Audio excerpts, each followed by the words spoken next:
ಎಲ್ಲ ಗುರು ಹಿರಿಯರಿಗೆ, ಮಾತೆಯರಿಗೆ ಹೃತ್ಪೂರ್ವಕವಾಗಿ ನನ್ನ ನಮಸ್ಕಾರಗಳನ್ನು ಹೃದಯಪೂರ್ವಕವಾಗಿ ಸಲ್ಲಿಸ್ತಾ, ಶ್ರೀಯುತ ದಂತಿ ಸರ್ ಅವರು ಹಾಗೂ ಶ್ರೀಯುತ ಸುಬ್ಬಾರಾವ್ ಸರ್ ಅವರು, ಅವರ ಸಮಸ್ತ ಕುಟುಂಬ ವರ್ಗದವರು, ಬಂಧು ಮಿತ್ರರು ಎಲ್ಲರಿಗೂ ನಾನು ತುಮಕೂರಿನಿಂದ ಬಂದು ಹೇಳೋ ಅಂಥದ್ದು ದೊಡ್ಡದೇನೂ ಇಲ್ಲ. ನಾನು ತುಂಬ ಸಣ್ಣವನು ಎಲ್ಲ ವಿಷಯಗಳಲ್ಲಿ. ನನ್ನ ಅಂತ ಏನು ಇಲ್ಲಿ ಮಾತುಗಳನ್ನು ನಾನು ಆಡಲಾರೆ. ಶ್ರೀ ರಾಮಾಯಣ ದರ್ಶನ ಮಹಾಕಾವ್ಯ ಅದು ಹೇಗೆ ನನ್ನನ್ನು ಆರಿಸಿಕೊಂಡಿತ್ತೋ ನನಗೆ ಗೊತ್ತಿಲ್ಲ. ನಾನು ಕನ್ನಡ ಸಾಹಿತ್ಯದ ವಿದ್ಯಾರ್ಥಿ ಅಲ್ಲ, ಆದರೆ ಸಾಹಿತ್ಯ ಓದೋ ಅಂಥದ್ದೊಂದು ಹವ್ಯಾಸ ಅದು ಹೇಗೆ ನನಗೆ ಅಭ್ಯಾಸವಾಗಿ ಬೆಳೀತು ಅದು ಕೂಡ ನನಗೆ ಗೊತ್ತಿಲ್ಲ. ಈ ಕಾವ್ಯವನ್ನು, ಇದರ ಹಿರಿಮೆಯನ್ನು, ಇದರ ಗರಿಮೆಯನ್ನು ಯಾರೂ ಕೂಡ ನನಗೆ ಹೀಗೆ ಅಂಥೇಳಿ ಹೇಳಿದ್ದಿಲ್ಲ. ಗಮಕವನ್ನು ನಾನು ಕಲಿತವನಲ್ಲ, ಸಂಗೀತದ ಬಗ್ಗೆ ನನಗೆ ಯಾವ ಶಾಸ್ತ್ರಜ್ಞಾನವೂ ಇಲ್ಲ. ಆದರೆ ನನ್ನಂಥವನನ್ನು ಉದ್ಧರಿಸಲಿಕ್ಕಾಗಿ ಗುರು, ದೈವ ಇವೆರಡೂ ಬಹುಶಃ ಆರಿಸಿಕೊಂಡಿರಬೇಕು ಅಂಥೇಳಿ ವಿನಮ್ರವಾಗಿ ನಾನು ತುಂಬ ಆಳವಾಗಿ ಚಿಂತನೆ ಮಾಡಿದಾಗ ಗೊತ್ತಾಗುತ್ತೆ. ಗುರು ಹಿರಿಯರ ಆಶೀರ್ವಾದ,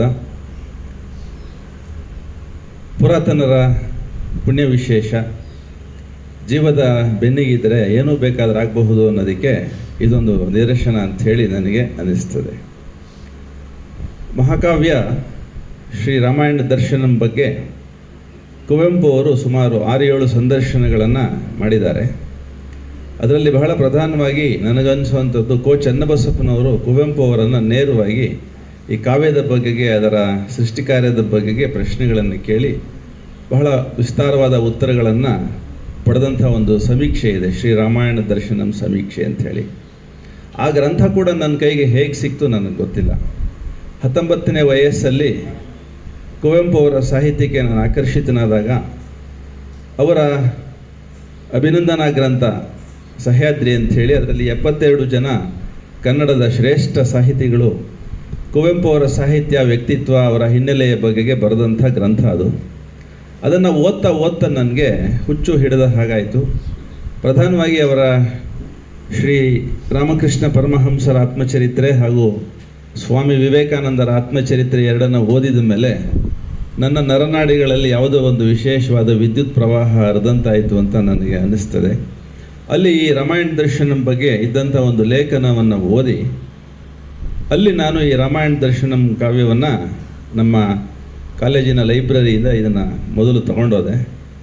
ಅದನ್ನು ನಾನು ಓದ್ತಾ 19ನೇ ವಯಸ್ಸಿಂದ ಇಲ್ಲಿವರೆಗೆ ಸುಮಾರು 35 ವರ್ಷಗಳಾಗಿದೆ. ನಿರಂತರವಾಗಿ ಅದನ್ನು ಇನ್ನೂ ಓದ್ತಾನೇ ಇದ್ದೀನಿ. ಅದು ಹೇಗೋ ಏನೋ ಗೊತ್ತಿಲ್ಲ, ಕುವೆಂಪು ಅವರ ನೇರ ಭೇಟಿಯಾಗುವಂಥ ಅವಕಾಶ ಅವರ ದೇಹಾವಸಾನವಾಗುವ 6 ತಿಂಗಳು ಮುಂಚೆ ನನಗೆ ಒದಗಿ ಬಂತು. ಹೋಗಿ ಅವರ ಪಾದಗಳ ಮೇಲೆ ಹಣೆಯನ್ನು ಇಟ್ಟು ಅವರ ಈ ದರ್ಶನ ಕಾವ್ಯದ ದರ್ಶನ ಏನಿದೆ ಅದನ್ನು ನನಗೆ ಆಶೀರ್ವದಿಸು ಗುರುವೇ ಅಂಥೇಳಿ ಪ್ರಾರ್ಥಿಸಿದ್ದೆ ಅಷ್ಟೇ.